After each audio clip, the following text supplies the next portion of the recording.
You don't get rich off income. You get rich off of surges of income. On one side, we have a human need for security and safety and sameness and predictability. And then on the other side, we have a human need for novelty and growth and always striving for more. You cannot grow when you're comfortable. So step number one, do it right now.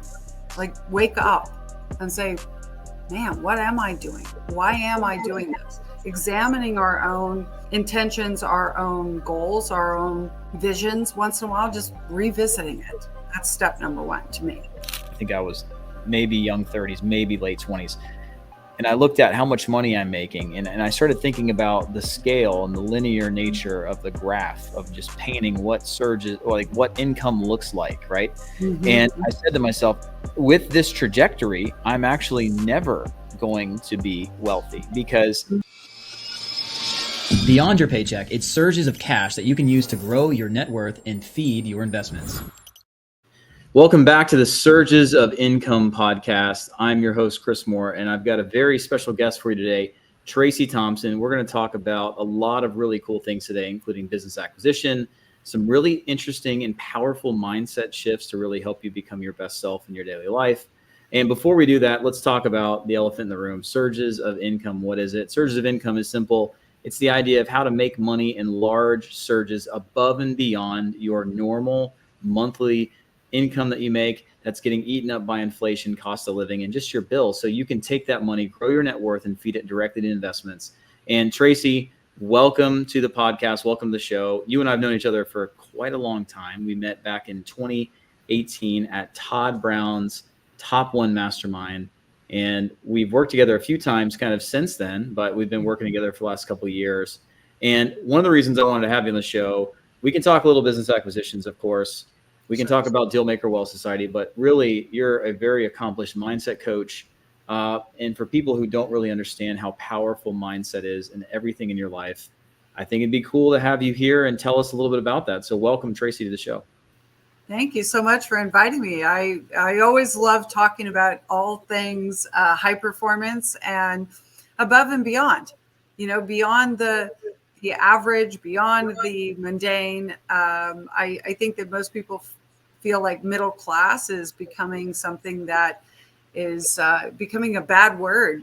And I think that duly so, because who wants to be in the middle? So let's all talk about what it's like to break out. And get away from being comfortable. Being comfortable is so dangerous, right? Let's get into I think that's synonymous, isn't it? It is. The comfort zone and middle class, being in the middle. Yeah. 100%. So let's start there. Somebody who's doing well, comfortable, has income, good job coming in, or a good job, good money coming in. Like when it comes to high performance and being able to get away from being comfortable and being stuck in that cycle of protecting what we've been able to accomplish, protecting what we have, and not pushing ourselves to the next level. Like, what are the instant levers that we can do as humans and as people to kind of help us change our focus, have a paradigm shift, and start going after something bigger in life? Like, what do you do to attack that? That's a great question. And this speaks directly to that comfort zone, like right at the heart. It's sort of a paradox of being human. On one side, we have a human need for security and safety and sameness and predictability. And then on the other side, we have a human need for novelty and growth and always striving for more.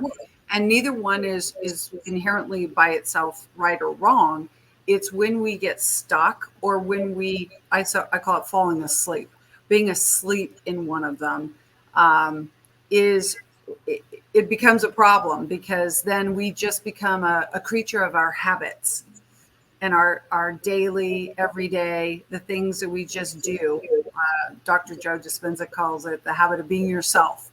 So the first step really is intention, being awake, being intentional. Stop falling asleep in your own life and just doing the same things over and over and over. Just because you did it yesterday doesn't mean you should be doing it today, right? So the minute we become aware, we have our power back. The minute we fall asleep and I don't know if you've ever experienced this. I've done it. I'm guilty. days go by where you're like, man, what happened? This is kind of a blur. I wasn't really super intentional about any of it. It just happened. So step number one, do it right now. Like, wake up and say, man, what am I doing? Why am I doing this? Examining our own intentions, our own goals, our own visions once in a while, just revisiting it. That's step number one to me. Yeah, it was interesting. I was reading this book yesterday. I was actually listening to it on the way home from some meetings. And Ricardo talks about how there's 7 different levels of energy. And it was interesting how the first one that he talked about, and it's really about learning not how to do time management, but energy management, right? The first thing he was talking about is kind of the body, and how if we're not taking care of the body correctly, we're not sleeping the right amount of time, we're not feeding the body things that are giving it high quality fuel, and that's in the mind as well as the food we eat, how it's really tough for us to ever get past our peak state of our current state to our peak state, and how the biggest awareness that he's trying to bring is just the intentionality, like you just said, of doing things for the right reasons right now, and knowing about it. Like you were talking about being aware of the scenario. It's kind of like when you become an alcoholic and you go to AA meetings, right? The first thing they do is you have to admit it, right? You got to be aware of it. And as soon as it becomes in your awareness spectrum, then you have the ability to be intentional about solving it, right? It's just an interesting thing. Brought me back to that because I was just reading that yesterday, and it's so powerful. And if you don't know that, a lot of times with people that, from my experience, Tracey, they get stuck in being comfortable, or this is the time when they start to gain weight. This is the time when they start to look back and they really haven't accomplished very much because they've been in this cycle, like you said, this blur, almost like autopilot.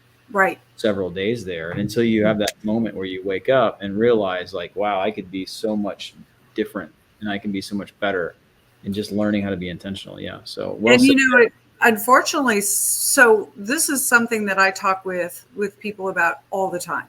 When you're trying to create something more in your life, in your bank account, in your business, in your relationships, in your family, whatever it is, you have really 2 choices. You can wait in your comfort zone, right? And just the day-to-day, and be more reactionary and less intentional, and kind of fall asleep inside your own life, and wait until life kicks you in the, you know what, right? And you can say ass. Okay, so it kicks your ass and forces you out. Like, that's the pain that will push you out of that comfort zone, but it's not very much fun because you didn't ask for it. You weren't intentional. It's not growing pain, it's suffering kind of pain. Yeah. And enough of that kind of pain, and we must move. But it's the least favorite way, for me at least, to grow. So you have that choice. Or you can choose to be intentional and lean into growth pain. Growth pain is different and has a different quality. When you're intentional about, it's like going to the gym and knowing you're going to the next day, and still doing the hard work, knowing that there's going to be some pain. You're probably going to get up the next day and go, oh, that was hard. But that has a different quality to it, doesn't it? Because you chose it. It wasn't life kicking your ass. It wasn't forcing you. There wasn't circumstances around you pushing you in a negative way, in a hard way.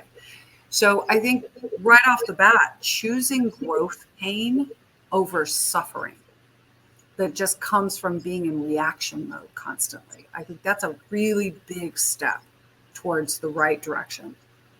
Yeah, I love how you worded that, pain versus suffering, and really reactionary. So many people are reactionary, where they only take action when it gets bad enough that they have to take action.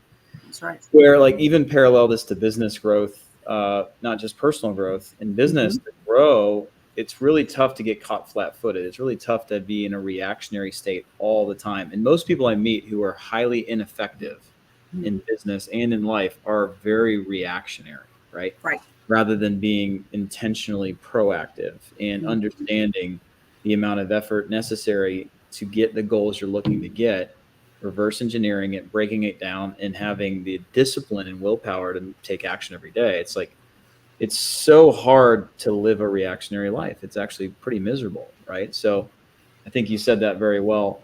And going back to pain versus suffering, the pain of growing, and that's the uncomfortability that people are not willing to be a part of most of the time. It has to have some level of pain, otherwise you will not appreciate it. Number one, in my opinion. And number Right. two, you cannot grow when you're comfortable. So if you're not giving yourself some level of self-induced pain or Right. discomfort, you're Right. never going to grow, right? And I think, like you said, suffering is when it hits you out of nowhere and it catches you off guard, and then you've got to take action, right? Right. And it's not very fun. So I've lived through that a couple of times. Like my Ninja Warrior story is kind of similar to that, where I started doing that as reactionary because my mom got cancer, and I wanted to help inspire her to go through the whole journey that she's going through. And I had to do that for myself, but I wanted to inspire her to lose the weight. She had to go through a weight loss bariatric surgery just to be able to get the mastectomy. And I did it for all the right reasons, but I look back and it's like, man, I'm trying to undo 10 years of unhealthy habits. Yeah. It's Yeah. like, I had to do it immediately. So Yeah. thinking about it, it's so avoidable if I would have just changed my priorities and my outlook. So I think the big takeaway here in this, everyone, is just do a little introspection really quick. Check in right now. What am I avoiding? What have I been complacent about? What have I been willing to tolerate in less intentional ways, habitual ways, practices that we know are not good for us? When we keep saying to ourselves, someday, oh, now it's not the right time. I shouldn't do, until life kicks your ass, right? So check in and say, what's one thing today, since we're talking about surges of income, what are ways that you've been complacent, that you haven't been willing to lean in to growth pains, uncomfortability, in order to achieve what you keep saying you're going to do someday? So there are 7 days a week and someday isn't one of them, right? So like, how about right now, today? Yeah, I think people have to put a buy win. It's one of the most Yeah. powerful concepts in general is people speak things into existence, manifesting, ideas and thoughts into actions, but also putting real deadlines on something. I mean, imagine if you're a project manager at any company in the world and they say, all right, great, here's the project, you're in charge of it. When is this going to be complete? And you're like, someday, like you'll get fired instantly. I mean, if you start, it's almost like holding yourself accountable and holding yourself to a higher standard and Exactly. not allowing lack of discipline to bleed into your life. And as much as some people are laissez-faire and they just want to see what happens and I'm just enjoying the ride, it's not about the destination, that's fine and all, but you'll also never go anywhere, right? So yeah, I think that's powerful. Let's talk about surges of income for just a minute, because I'll tell you, trying to get into the 4 different main things that we do to create surges of income, at least what I focus on, there's a lot of intentionality. It's not done by chance, and it has to be efforts really above and beyond what I do daily, right? I own quite a few companies, but I still have a job. I mean, I work in my companies. But for me to make large surges of income, it's very strategic, very intentional, a lot of long game stuff, a lot of short game stuff. But it's really effort up above and beyond where I am. Like I could stop and change my shift in my mind right now and just say, listen, I'm comfortable. I've got a good salary. My businesses are making me good money. Not a lot of stress in my life, but instead I let something bigger than myself drive me. Right. So I think the why comes into that a lot as well. From your experience and being a mindset coach for a long time and consulting with so many entrepreneurs and just people, how does the why and the motivation behind the intentionality, how does that affect the intentionality and the action people take? Well, it's huge. And I want to say again, too, I have this talk a lot with everyone. There's 2 sides. So your vision, your why do I want this? What's driving me? Having and connecting to that, and really, and when I say connecting to it, I don't just mean intellectualizing and not just spouting a bunch of words like, okay, I want to build a legacy and someday I want to, go on more vacations. It's almost like this soundbite that becomes trite and meaningless after a while because we've said it, everyone says it, and it doesn't really move us anymore. It's just something we say. Just like, hey, how are you doing today? Yeah, I'm pretty good. Hey, what are your goals? I want to build legacy. Okay, I got it. But what does that really mean to you? And the more specific and granular we can be about it, and this is where people get squirmy, Chris, is that they don't want to, and this is what I hear a lot. Well, I don't want to restrict myself. So I don't want to get specific. I don't want to, I've heard it. I have these, but I just want to keep things open. I want to, see whatever's possible. And it's disguised fear because they're too afraid to say out loud something so specific that they're like, ooh, but what if I got that? There's an implication here that goes deeper. It's so easy to default to, well, I have this big vision. I want to travel. I want to legacy and all that. And my kids are my why. I want to spend more time with them, but they've never really given any specific thought to what that would actually look like. So yes, the why is important, but not if it's not attached to something that you feel, that you can see yourself in, that you can experience now as if it were happening today, that gets you up every day. So it can't just be trite, and it can't be vague, and it can't be general. Yeah. So in my world, we call it the so that statement, right? So you want something, but so that you can do what? People want the benefits of the benefits. People want the whole, not the drill. We talk about that all the time in sales, right? And it's interesting that people may say something they want. Maybe it's a buzzword like legacy or something, but they don't even know what the hell that means, right? So I think it's important to say, what does that mean to you? And so that you can do what? What does life look like differently? And what are you hoping doing this is going to do for you? Who else is affected by this? Who are you fighting for? And I think diving into the so that and making people write that down is a bigger part of it, right? Because someone may want legacy. What does that even mean? Well, legacy essentially by definition would be somebody remembers you, or you build a legacy where you're remembered for a long time. Or maybe are you trying to build generational wealth because you've had these deep-seated issues since childhood and you did not come from money, and you want your kids to have a very different life than you had, and you want to lock all the money up in trust so that they can start businesses and do like the Rockefeller method, and you want to be able to create a huge impact on the world moving forward. Like, how deep are people willing to go? It really dictates on how clear their vision can get, right? So I was just teaching today. I teach lots of identity training, right? So establishing your deal maker and investor identity. And we talk about clarity and vision. It's literally, you can't reach any destination without putting in an address in the GPS. Like, you're just wandering aimlessly. And we say the right activities leads to productivity, but you can't take the right activities until you know the destination, right? So it's one of those things where it's the chicken before the egg, where people aren't even setting themselves up for success if they can't have a clear vision. And that's why I love what you do, and you help so many people with that. And that's also what I do. I help a lot of people with vision and clarity.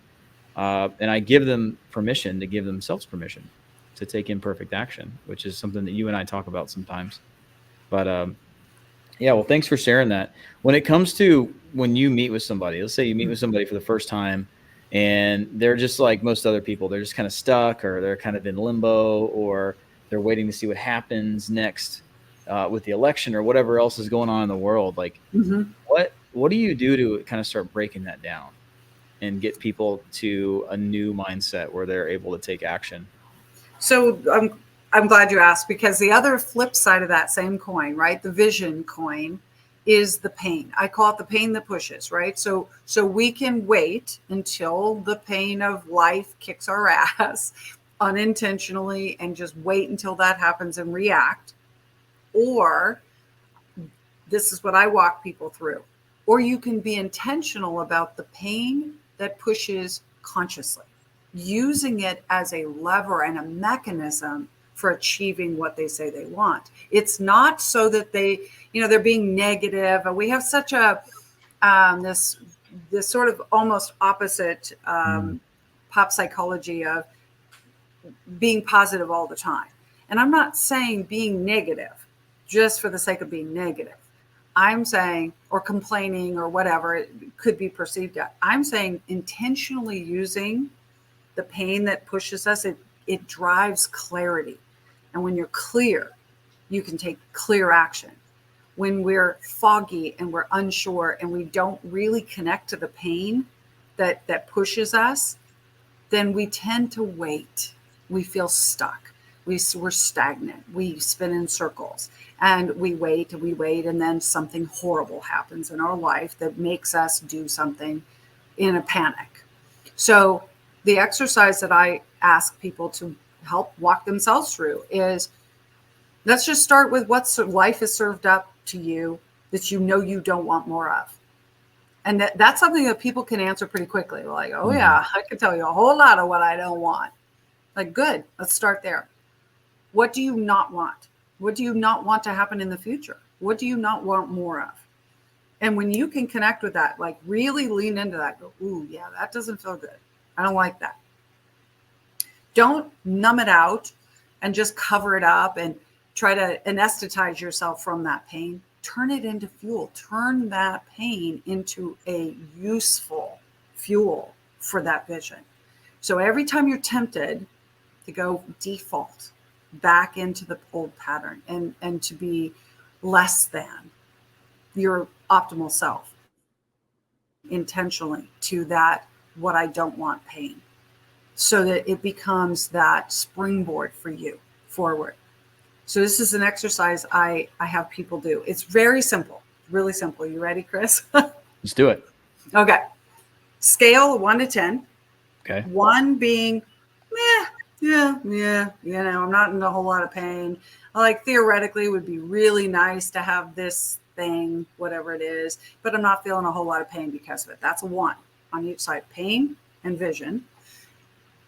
Then 10 being, I'm done. There's absolutely, I'm over it. There's absolutely no going back. I'm burning all the boats. I'm finished. I will never go through that kind of pain again. I absolutely must achieve this particular vision, whatever the clarity is that you got. I'm a 10. I am all in. And the how doesn't even matter anymore because you will figure it out. Like, okay, be honest. Where are you now? Where's your pain? Give it a number. Be honest. So like, I'm kind of at a 5. Like, right. I probably should be at a 10, but I'm really at a 5. And maybe my vision is really a 6.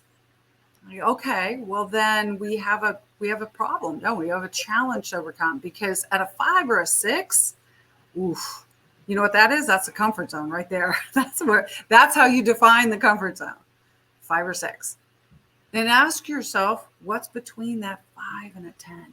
What's there? Because that's your resistance.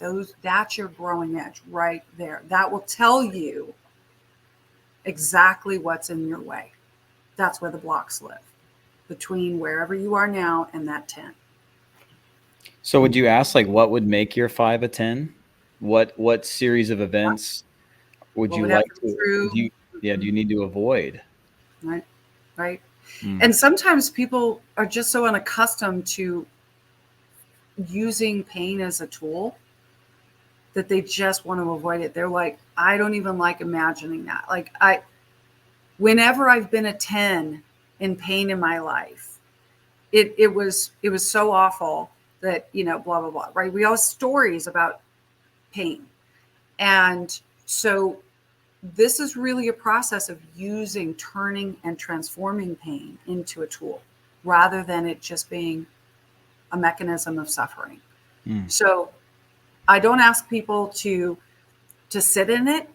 In fact, I don't want you to sit in it. I want you to quickly move from that 10 over to, transfer all that energy into your focus, in your commitment to what you're going to do about it. I mean, even like watching Cobra Kai. I don't know if you've seen the new Cobra Kai series on Netflix that Will Smith's actually the producer of. But you look at Sensei Kreese in the Cobra Kai dojo, and a lot of times he teaches them how to channel their pain and not necessarily fear, but more anger into being better fighters. And he's able to like help and he manipulates them. Obviously, he's not doing good things, but he's manipulating these people into tapping into a superpower. And I think without looking at the manipulation or the negative aspect of it, it's kind of like we all have that there, but we choose to suppress it. We choose to go to certain vices, maybe alcohol or marijuana or Or CBD, just being busy. or just being busy, or just Busy. suppressing it and burying it, right? Mm-hmm. The other thing is sometimes people, I think, have a kind of a paper ceiling, or they have a lid on their jar where they already feel like they've accomplished what they're worthy of, or more than they ever thought they would, or more than anybody in their family ever thought they would, or maybe they're the most successful person who's ever come out of their family. And sometimes people feel guilty. I actually seen this more with women than men, but they feel guilty wanting more. They feel guilty about being ambitious. And Mm-hmm. they maybe have a religious upbringing or beliefs that they were deep seated as children, is that enough is enough, and don't try to be a glutton for more and consumption and like all these different things, where they've almost vilified ambition. Right. And I think that's probably part of it as well. It can be. Yeah, I think it just depends on the person. I've seen people where I'm like, so why aren't you pushing to the next level? You've already Mhm. way ahead of where you could be. Right. You have all this untapped potential, yet it seems like you're comfortable in today's moment. They're like, man, I couldn't believe I'm already this far, and I have this, and I'm so blessed, and that's great to have that I'm so blessed attitude. But at the same time, how many more people could you bless if you had way more, right? And that's one of the things that I love to talk about, especially with surges of income, is all about stockpiling resources, right? The person, remember when Gatlinburg, when I was speaking at the Upper Echelon event, we were both there, and I Mm-hmm. was talking about, how do I work 35 hours a week or less, sleep like a baby, have 6 to 10 companies at any given time over the last 10 years. And a lot of it comes down to the focus and the intentionality of preparation and stockpiling resources, and not just saying, okay, we've made it or we've gotten close to where I want to be, like, is this good enough, right? But instead keeping the mantra of, I'm just getting started. Like, that's my mantra, is I'm just getting started. No matter how many trophies I get or how much money we make, I'm just getting started, right? How could someone leverage a mantra like that to motivate themselves? Do you have any other mantras that you live by, kind of like mine, just getting started? Or have you seen anybody else that you've coached with that had really powerful mantras that we could share? Yeah, I think mantras should be very personal. So you need to understand your own motivations first. Some people are very positively oriented. Like, they need to have a mantra be stated in the positive, and that really gets them going, and that works for them. Others need to tap into their inner drill sergeant sometimes. Maybe, and what's interesting is I have found that people that tend to be a little more prone to the comfort zone tend to need to tap into a little bit of the drill sergeant to kind of snap out of that. So it depends on your style, and it depends on where you are in life. Now, me, I'm prone to the drill sergeant when it really comes down to it. Like, I'm more prone towards that. Yes, I need to tie it to a positive mantra as well, but I usually need to tap into a little bit of that. Hey, listen, snap out of it. Let's do this. There's no turning back. Raise your standards. So the implication in a lot of my mantras personally are, and if you don't, you're failing. So that's me though. So you Yeah, need to but understand that's what motivates you, is not failing. Is right. that right? So, yeah. Is right. Like, not failing and not letting myself down and letting others down. Like, I'm very big on leverage. That's, getting leverage with people around me. I very much enjoy healthy, good competition. See, these are things that I know about myself. So I'm very prone to praise. Like, I know those things, my love language. So myself, I use both. I'll have a drill sergeant version, and I'll have the positive praising version. So are words of affirmation your love language? Absolutely. Okay, so you like an atta girl, atta boy, like that type of thing is needed. Yeah. Totally. And I think having an understanding of that. And if you're listening to this, watching this, if you haven't read the book on the 5 love languages, go read it. Even outside transcending sexual and romantic relationships, just understanding the love languages of other people in your life, and people you work with is super powerful. Let's go to motivation, because you talked about this briefly. One of the things I do in leadership a lot is I stop and say, what motivates this person? That's a way we are able to determine whether it's the right person, right seat, if you're thinking about the EOS and traction type stuff. But understanding, is there a mismatch with what motivates people in the position they're in at work? And then also, when you understand what motivates people, you're able to tap into that motivation and help them become better versions of themselves. Like, you couldn't tell by all the trophies in my office that I'm achievement motivated, believe it or not. Big surprise. Like, it's less about the money, it's more about the medal. Like, I have a thing on the wall over here. Back when I was doing Ninja Warrior and obstacle course racing, I've just got medals for days. And it wasn't about winning, it wasn't about beating this person next to me. It's about showing that I could do it and having something I can hang on the wall for the rest of my life. I'm a resume builder. I like the fact that I achieved this and you can't ever take it away from me. Like, I just got the two commas over here, 2 X, 10 million. I've got the 25 million on lock coming soon. I've got Inc. 5000s, a couple of those. Like, to me, I'm achievement motivated. You want to get the best out of Chris, give me a goal, give me a trophy, give me an award to shoot for. Like my Ninja Warrior journey, kind of a little bit off topic, but I was overweight.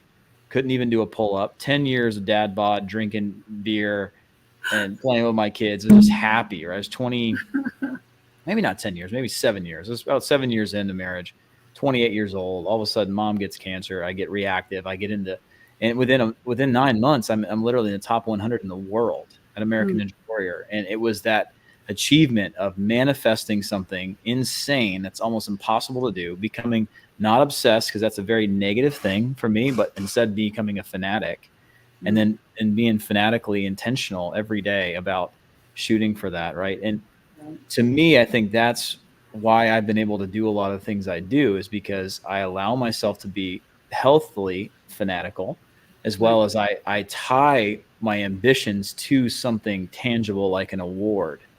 And that helps me stay on track. Because I'll tell you what really sucks is when you go after something and then you realize by the time you get there, it wasn't worth it. Or what you were hoping to achieve from it isn't actually what you got, right? Or halfway through. It's kind of like, imagine, Tracey, tomorrow I said, all right, we're going to start 75 hard together. You know what 75 hard is? Yes. Yeah. So it's 75 days of 10 minutes of reading self-improvement books, 2 outside workouts, 45 minutes each, picking a diet and sticking with it, and just a few other, no alcohol, right? Wow, that takes a lot of self-discipline, but no one would stick to that unless it matches their motivation.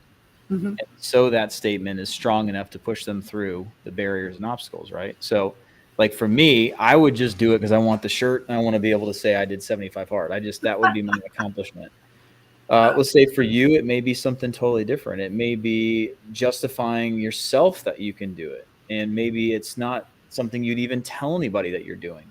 And you don't want people holding you accountable because that makes you even more nervous. Or I think part of what we do, and what a lot of businesses I'm a part of and that you're a part of, is understanding that if there's misalignment with your actions, what motivates you in your journey, you're gonna quit really quickly, right?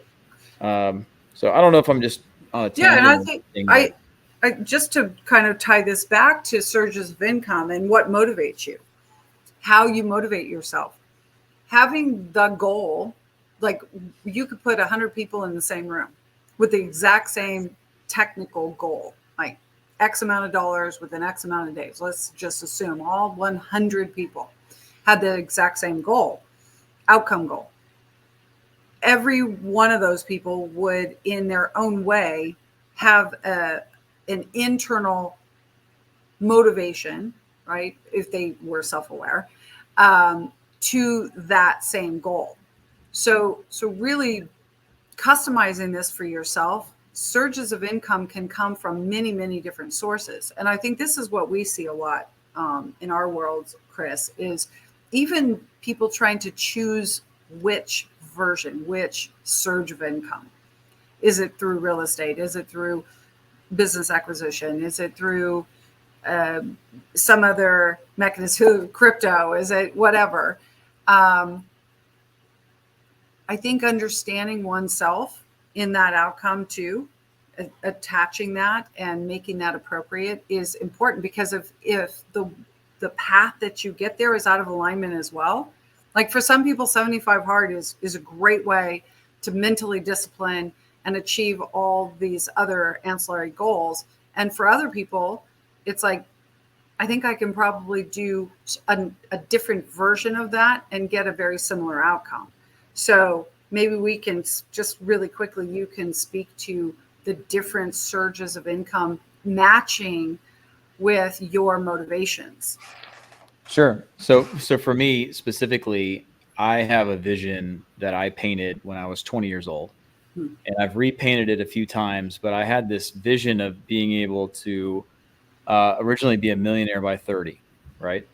And what I realized at that point is when I created a goal like that, I had to let the goal drive my decision. So I started getting into goal setting and trying to learn more about that. And, I teach goal setting every January to thousands of people, and how to give your goals persistent attention, things like that. But over the years, when you're in your 20s, especially when you're married by 21, 2 kids by 23, sole household income, a lot of those things get put to the side because I have to survive and I have to do all kinds of things like that. But as time went on, my vision started to shift a little bit, right? And I actually started to evolve and enhance.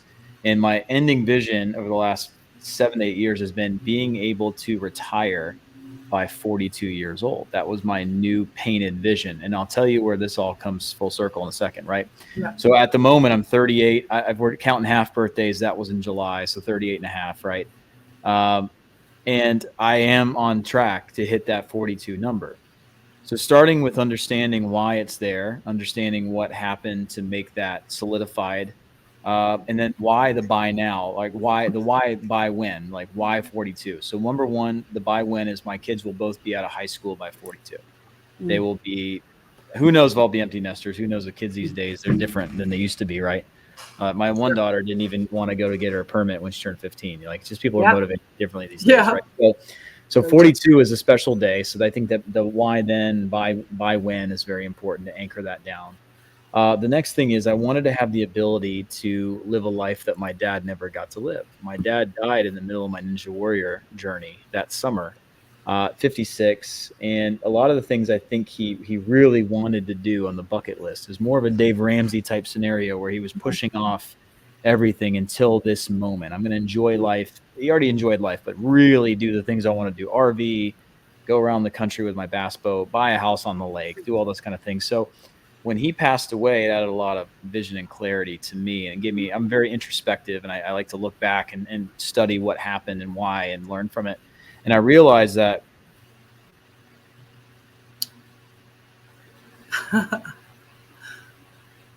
we lost him.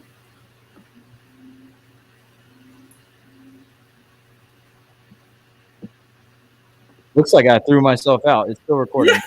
Well, so don't wait is one of my mantras, because I learned from him that there's no reason to wait because tomorrow's not guaranteed. And I ended up trying to think about, like, I don't know. I don't have a chance to ask my dad what his bucket list is, but I'm pretty sure I actually knocked everything off of his bucket list myself by the time I was about 35 or 36, right? So through all that, kind of going back to like what motivates me, why I want surges of income, is I learned this as I was reading something called the Millionaire booklet, and I'll even pull it up, by Grant Cardone.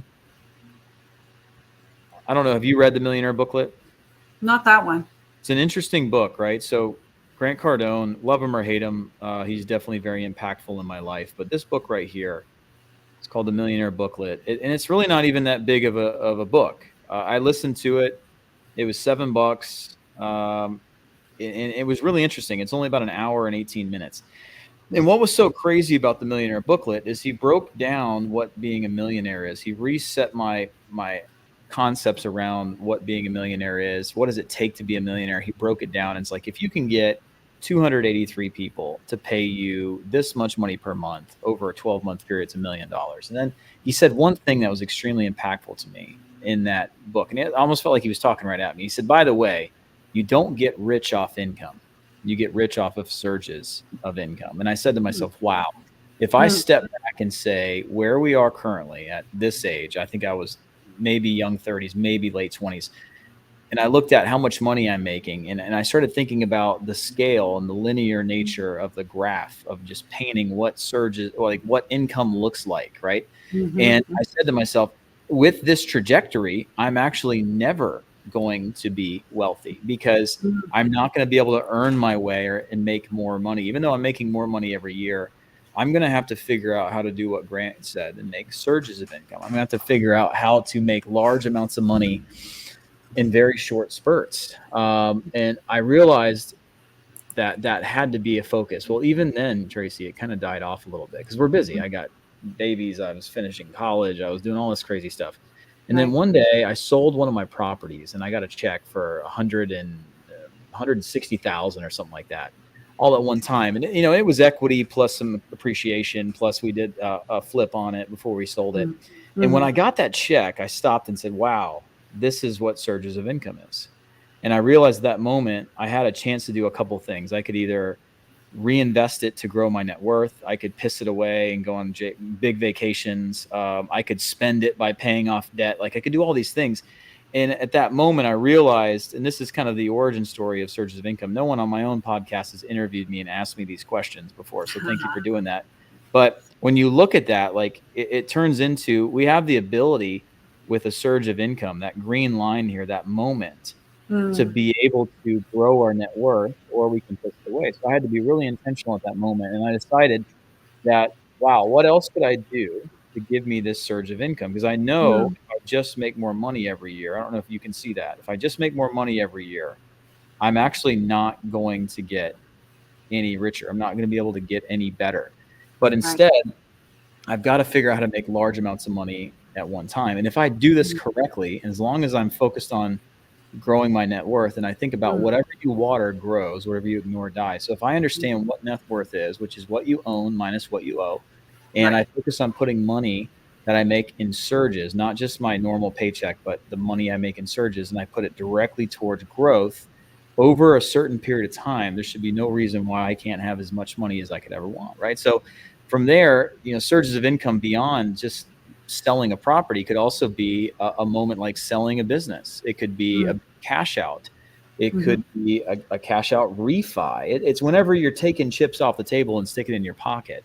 It could be an event. It could be a launch of some sort. And somebody who's specialized in four things: business growth, launches, running events, and real estate. Those are the four things that I've been focused on. And it all came together one day. And I realized, wow, what I've been doing my entire career of learning all these capabilities and these skill sets in digital marketing. And I've been doing product launches, and I've been hosting large events, and I've been buying and selling real estate and doing long-term rentals and then cashing out. And I've had several exits. You can see I've got several exits and trophies. I got a trophy from last year from an exit. And I realized, like, it's not about waking up every day and trying to figure out how to make more money. It's about how to play the long game continuously, and how to position yourself in a way where you have the ability to tap into surges of income. So I don't know if I answered your question, but my motivation, and that's what surges of income comes from, but my motivation is being able to help a lot of people. I wanted to be able to retire by 42, not because I'm going to retire, I probably won't. I want to play in bigger playgrounds. I want to understand where money is really made.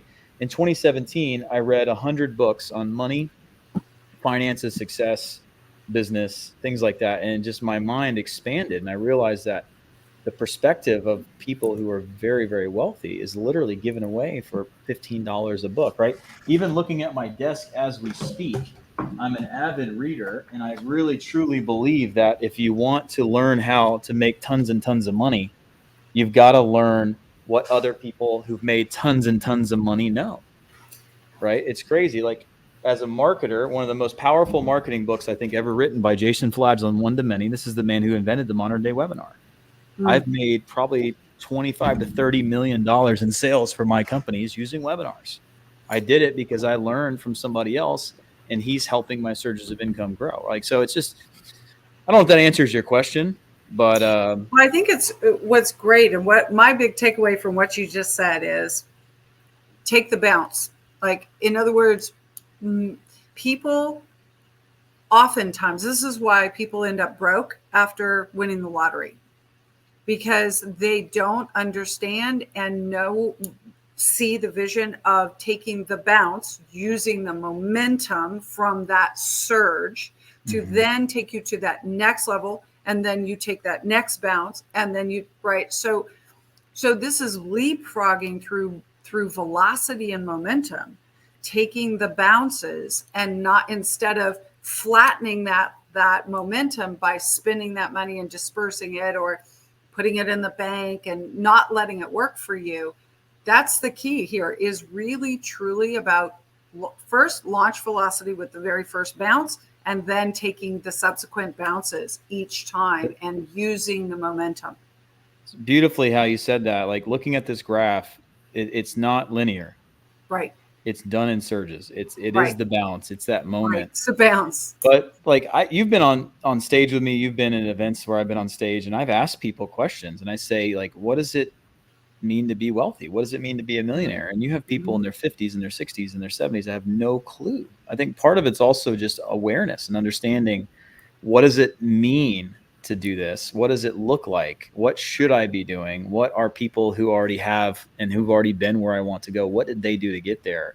Learning the path, not trying to pioneer it. And just like, what does a millionaire mean to you? They're like, well, it means that you make $1 million. Like, no, that's not a millionaire. Someone who makes $1 million a year. Well, that's not a millionaire either. Or what does it mean to be wealthy? It's like, well, it's to have a lot of money. It's like, well, not necessarily. To me, wealth is really resources. Resources is time, money, wisdom, capabilities, businesses, connections. I mean, there's so many things that define wealth. And I think until you learn how to do that, it's tough to understand how to achieve it. Right. So I think awareness, and that's one of the reasons I like to do the Surges of Income podcast, and because no one else is talking about this stuff. Yeah. Well, and there's a psychology behind it. And I always say to people, listen, being a deal maker is not a skill of acquiring real estate or acquiring a business per se. Yes, that's part of it. But being a deal maker means that you're thinking differently. You're thinking like this. You're looking at the landscape differently. You're not the average earner, right, in this space. So taking the bounce, using your launch velocity to launch you into that next level. And everything you said, every resource you referred to, Chris, falls into that category. Human capital, right? Your relationships, all of the things that you build and collect over time. It's almost like, don't hoard that. Don't shove it in a closet somewhere and sort of have that old school mentality that you just put it away and leave it. You utilize that and take the bounce. Surges of income. I love it. 100%. Yeah. Like, think about one of the things that I taught in Gatlinburg at the Upper Echelon Mastermind. I talked about the stockpiling resources, and that's human capital, capabilities, cash, access to cash, systems and processes, businesses. Like, I think the people who truly figure out how to leverage things like surges of income figure out that it's not just the income. You're also buying your time back. You're also buying the ability to have things continue to grow without your involvement every day, right? And I think that's the key to it all. It has nothing to do with the achievement or the money. It's all about, what can the money do for you? What can the money do for other people? And then beyond the money, what does the money buy you, right? Does it buy you peace of mind? Does it buy you pride? Does it buy you assurance? Does it buy you your time back? Does it buy you time and location freedom? Does it and I think when you get into what motivates you or why would you want that and try to understand it, what you said was so interesting is it's not really about the achievement for everyone. Sometimes it's the pain. And then what holds them back is the fear of losing what they've already accumulated. Even though it's not much, it's more than they ever thought they'd have. And it starts becoming the driving factor. And that's why people get stuck being comfortable.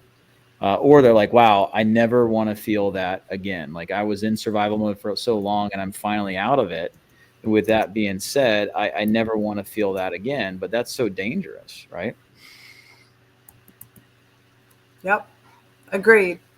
Well, we're coming up on our 50-minute mark. I guess we'll leave it with this. It was a great chat, very philosophical. Yeah. Hopefully anybody listening just keeps an open mind and just understands that you can do it. Number one, you are worth it. You're worth being ambitious, whether you're a mom and you've been very unselfish and selfless for very long, and you feel like you can't do it, you feel guilty about trying to take care of yourself, don't. You are worth it. Self-care is always in style. You should always try to put your oxygen mask on first before you help the other person. Then also remember, in that scenario, people are watching you and they're emulating your actions. So take care of yourself. Your kids will take care of themselves. Men out there who are overly ambitious or feel like they can't get their foothold, or you've been trying for a long time with no ground, change the way you look at the world, and then learn how to find something that's motivating enough to you to push you past being comfortable. And you'll find that thriving is so much easier to get to than you could ever think about. And then my one big thing, and I want to hear your walk away, is I also think about, like, not what am I fighting for, but who am I fighting for? I think that's so powerful to stop and say, who else is affected by my decisions or lack of decisions? Who else is affected by my ambition or lack of ambition? Who is watching me, who I need to be a good influence for, right? How are my decisions currently affecting everyone else in my life? And beyond just me and beyond just being lazy or comfortable, find some fire in your belly that makes you want to get up every day and be better than you were yesterday, right? What's your big takeaway, or what do you want someone listening to this to take away? I think the number one for me, you said it really eloquently, really well in that summary. So the only thing I have to say is just be willing to be extraordinary for everyone that Chris just talked about, right? Really identify and connect with that and make it part of who you are. Because when you tell yourself, this is who I am, you're more likely to take the actions that are in alignment with that identity. So make it part of you. That's it. 100%. The one thing I'll add to that, because you said it, is I see a lot of people who think about what they do is who they are, or what you do for a living is who you are. I'm a plumber. I'm a consultant. No, that's not who you are. That's what you do. Who you are can be manifested in who you want to be. Right. And I talk about it sometimes where I have these moments of an identity upgrade, and all of a sudden I stop talking like a person who hasn't made it yet, but instead I start making decisions and acting and speaking like somebody who's already in the result that I'm shooting for. And it's so crazy how that one shift and that identity upgrade can change the trajectory of your life. So stop thinking about what you do is who you are, but instead of who you want to be is who you are. Like, speak about yourself differently, and you won't believe that other people will start to see you differently as well. And, yeah. Wonderful. Well, Surges of Income podcast. Thank you, Tracey, for coming and being on this. If you are watching this or listening to this on Spotify, Apple, whatever, if you want to learn more about Surges of Income, obviously you can go to chrismoorespeaks.com. You can go to YouTube and watch more episodes. If you want to learn more about Dealmaker Wealth Society, how to buy companies, how to tap into surges of income through business acquisition, you can go to startdoingdeals.com, and that actually will get you connected with myself or with Tracey. We'd love to chat with you.